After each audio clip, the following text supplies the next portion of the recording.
ഞാൻ നിസ്കരിക്കാറുണ്ട്, ഓതും. അപ്പം ഇവരെന്ന് പറയുന്ന വിശ്വാസം എന്ന് പറയുന്ന മതം എന്ന് പറയുന്ന സ്ത്രീകൾ മാത്രം അടിച്ചമർത്താനുള്ള ഒരു ഐക്കണായിട്ട് അവർ കണ്ടേക്കുവാണ്. എനിക്ക് പലപ്പോഴും തോന്നിയിട്ടുണ്ട്, ഒരിക്കലും ഈ തലമറിക്കുന്ന കാര്യം എനിക്ക് ഹിജാബ് ഇടാൻ ഒട്ടും താല്പര്യമില്ലാത്ത ഒരാളാണ്. ഇസ്ലാം ഇവിടെ ആരെയും അടിച്ചേൽപ്പിച്ചിട്ടില്ല. പക്ഷെ ഈ മകൾ പറയുന്ന ഓരോ വാക്കുകൾ കേൾക്കുമ്പോൾ വളരെയധികം വേദന തോന്നുകയാണ്. ഞാൻ നിസ്കരിക്കുന്നുണ്ട്, ഓതുന്നുണ്ട്, പക്ഷെ തലമറക്കാൻ ഒട്ടും എനിക്ക് തീരെ ഇഷ്ടമില്ല എന്നാണ് പറയുന്നത്. ഏതായിരുന്നാലും ഈ മകളോട് എനിക്കൊന്ന് പറയാനിരിക്കുന്നത്, 6-ാം നൂറ്റാണ്ടിൽ ജാഹിലിയ കാലഘട്ടത്തിൽ ഒരു പെൺകുഞ്ഞ് ഒരു വീട്ടിൽ ജനിച്ചു എന്നറിഞ്ഞാൽ ജീവനോട് കുഴിച്ചു മൂടുന്ന ഒരു സമ്പ്രദായം ഉണ്ടായിരുന്നു.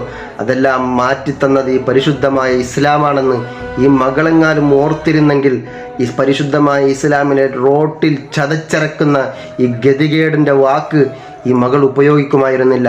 നിങ്ങളുടെ വീട്ടിൽ നിങ്ങളെ കണ്ടീഷനായി വെക്കുന്നത് കാരണം കൊണ്ടു ഇസ്ലാം അങ്ങനെ ചെയ്തു ഇങ്ങനെ ചെയ്തു എന്ന് ഇസ്ലാമിനെ പുച്ഛിച്ച് കളയുന്ന, നടു റോട്ടിൽ വലിച്ചെറിയുന്ന, ചീന്തി കളയുന്ന നിങ്ങളൊരു വാക്കുണ്ടല്ലോ, അത് വളരെയധികം വേദനാജനകമായ വാക്കാണ്.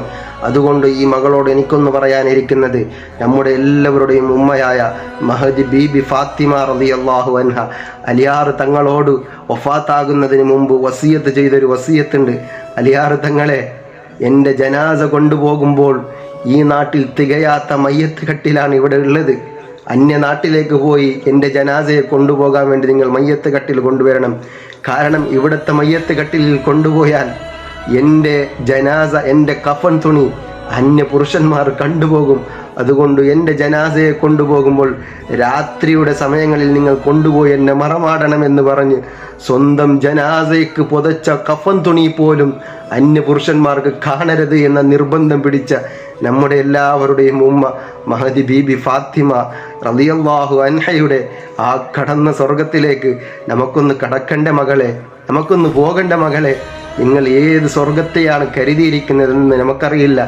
ആദരവായ മുത്തുനബി തങ്ങളുടെ കരളിൻ്റെ കഷ്ണമായ ബീബി ഫാത്തിമ റളിയല്ലാഹു അൻഹ ആ മകൾ കടന്ന സ്വർഗത്തിലേക്ക് നമുക്ക് കടക്കാനില്ലേ? ഒരു ദിവസം ഞാനും നീയും മരിക്കാനില്ലേ? എന്തിന് വെറുതെ ഇല്ലാതെ ഇസ്ലാമിനെ തെറ്റിദ്ധരിപ്പിക്കുന്ന വിധത്തിൽ, റോട്ടിൽ ചതച്ചിറക്കുന്ന വിധത്തിൽ ആളുകളെ മുമ്പിൽ ഇസ്ലാം ഒരു ഭീകരമായ ഒരു സംഘടനയാണ് അല്ലെങ്കിൽ മതമാണെന്ന് തെറ്റിദ്ധരിക്കുന്ന ഈ വാക്ക്, ഹിജാബ് മറക്കണമെന്ന് പരിശുദ്ധമായ ഖുർആനിൻ്റെ ഓർഡറാണ്. ആ ഓർഡറിനെ പോലും നീ വെല്ലുവിളിക്കുന്ന വിധത്തിലല്ലേ സമൂഹ മാധ്യമങ്ങളുടെ മുമ്പിൽ നിന്റെ ഈ കോമാളിത്തരം പ്രകടിപ്പിച്ചത്. അല്ലാഹു നമ്മുടെ ഈമാനൊക്കെ സലാമത്താക്കി തരുമാറാകട്ടെ.